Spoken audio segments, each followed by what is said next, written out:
बहुत समय पहले की बात है। विंध्याचल के घने जंगलों के बीच एक छोटा सा गांव हुआ करता था, नीमड़ी। गांव के बाहर एक विशाल बरगद का पेड़ था, जिसके बारे में कहा जाता था कि वह भूतों का घर है।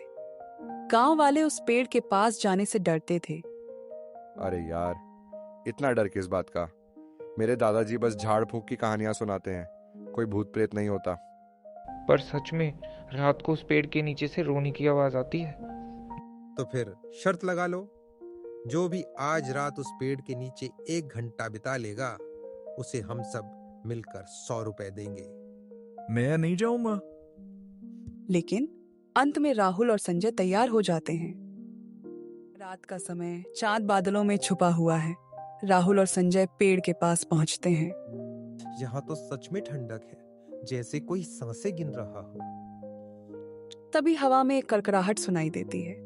कोई नहीं है यहाँ, बस हवा का शोर है। अचानक पेड़ की जड़ों से एक सफेद छाया निकलती है। तुम मेरे पेड़ पर क्यों आए हो? संजय चीखता है और भागने लगता है, लेकिन पैर फिसल जाते हैं। राहुल स्तब्ध रह जाता है। भूत धीरे धीरे एक बूढ़े आदमी के रूप में बदल जाता है। मैं ब्राह्मण हरिदत्त था, एक साधु जो इस गांव में ज्ञान और धर्म का उपदेश देने आया था। लेकिन कुछ लोगों को मेरा रहना रास नहीं आया। गांव के जमींदार को डर था कि मेरी बातें लोगों को जागरूक कर देंगी और उसकी जुल्मतें उजागर हो जाएंगी। पेड़ के आसपास की हवा भारी होने लगती है, जैसे पूरा वातावरण उस पीड़ा को महसूस कर रहा हो।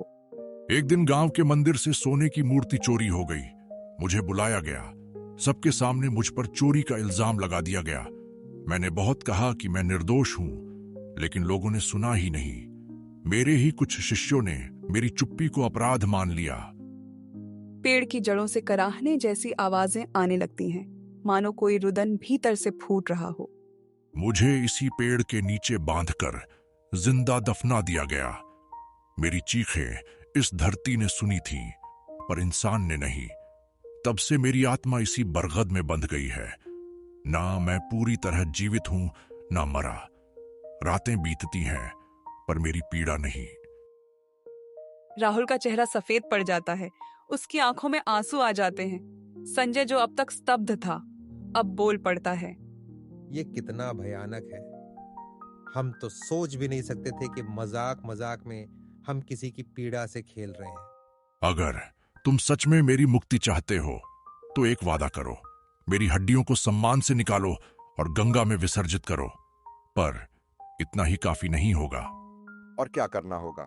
सिर्फ मुक्ति से न्याय नहीं मिलता। उस जमींदार का परिवार आज भी इस गांव में राज्य कर रहा है। अगर उसका वंशज अब भी अधर्म में लिप्त है, तो मेरा श्राप इस गांव से कभी नहीं जाएगा।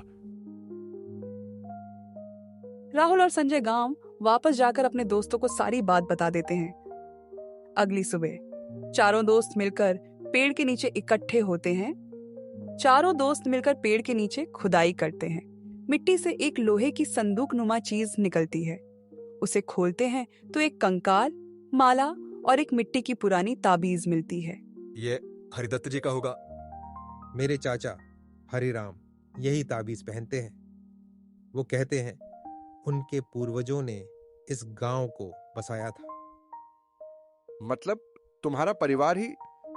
नहीं नहीं, मेरा चाचा तो नेक आदमी है, लेकिन हो सकता है उसके पिता या दादा ने कुछ छुपाया हो।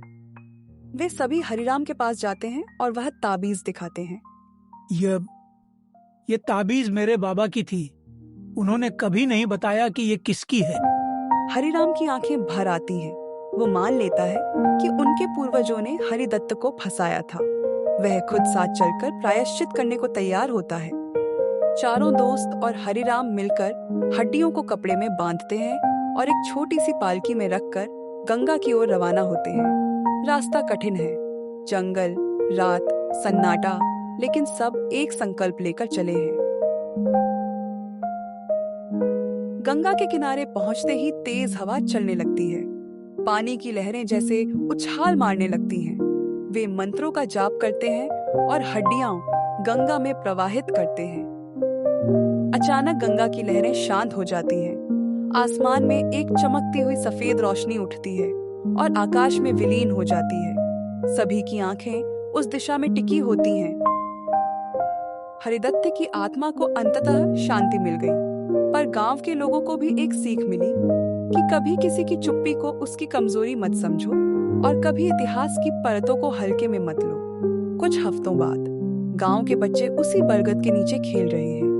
गांव वाले अब उस पेड़ की पूजा करते हैं, लेकिन पूर्णिमा की रात नीम अड़ी अब डर का गांव नहीं, बल्कि चेतना का गांव बन चुका है।